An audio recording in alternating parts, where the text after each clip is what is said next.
उभा राहा.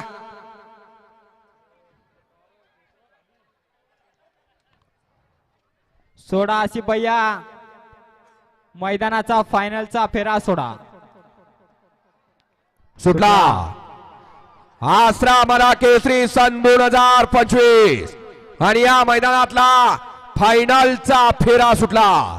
9 गाड्या आणि 9 गाड्यात सुंदर अशी लढत चालू आहे.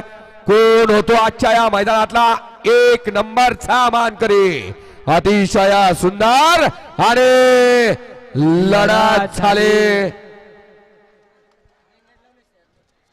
सुंदर अशी लढत झाली. बघूया कोण झाला 1 नंबरचा मानकरी. येऊ द्या पंच निकाल.